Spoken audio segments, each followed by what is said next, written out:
አራት ነገር ብላንች ከአራት የወራዳ ስራ እንራቅ። አልጊባ ወነሚማ ወልኸውድ ፊማ ላ ያዕኒ ቂለ ወቃል። አንተን የሚያወድሙሃል፣ በዙሪያ ያሉትን ሰዎች ታወድማለህ፣ ግንኙነት ታፈራርሳለህ፣ ባልና ሚስት ታጣላለህ፣ ልጅና አባት ልጅና እናት ሰው ከጎረቤቱ ጋር ከጓደኛ ጋር ታጣላለህ። ትልቅ ወንጀል ነው። በጣም ወራዳ ሰው ማለት ከላይ ኖርማል የሆነ ነገር የተናገረ እንደ ማሽሟጠጥ ማለት ነው። ማሽሟጠጥም አይደለም፣ ልትነቃበት አትችልም።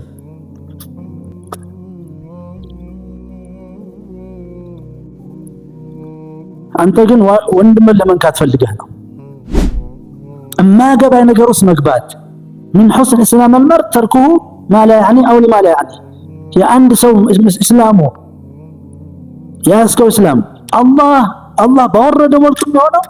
እማገባህን ነገር ስትተው፣ እማገባ ማለት ካስተሳሰብ ጀምር፣ እማገባህ ነገር ላይ አትጨነቅ፣ አታስብ፣ እማገባህን ነገር አትመልከት፣ እማገባህን ነገር አትናገር፣ እማገባህን ነገር አታዳምጥ፣ እማገባህን ነገር አትጠይቅ።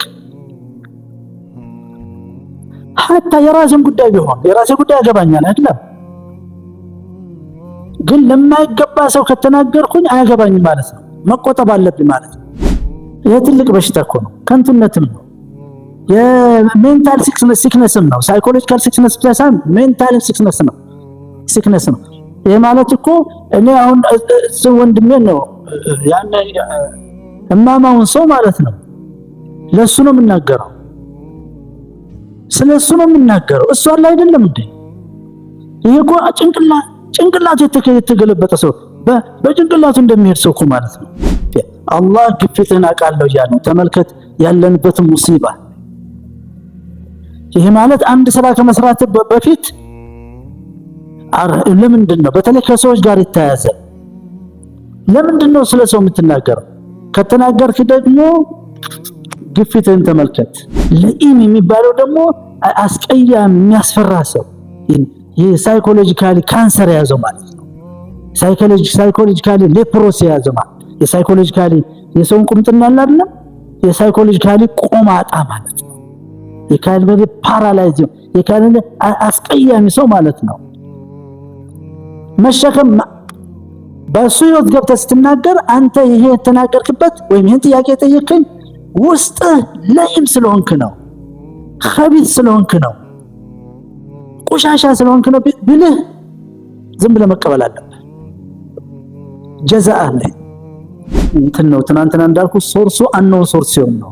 ማን ነው ብለህ አታውቀውም። አንድ ተብሏል ቂለ የሚለው ቂለ ወቃል ደግሞ አለ ማለት ነው። አለ ስለ ማን ነው ስትለኝ እከሌ ነው ትለኛል ዳይሬክት፣ ወይም አይ ከከሌ ሰምቼው ነው ስከላ ሰው።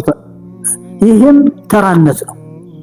ቂለ ወቃል አራቱ ነገሮች አሁን ከህይወታችን ቢወጡ እኔ እናንተ ይሄ ቁርአን ለአላህ ይገባል ብሎ ይሰጣል። እነዚህ ይሄን ግን ሐሜተኛ ነገረኛ በማያገባ ነገር መግባት ይሄ ተብላ ለተና ምትል ከሆነ ይሄ ቁርአን አዚዝ ኢነ الذين كفروا بالذكر لما جاءهم وانه لكتاب عزيز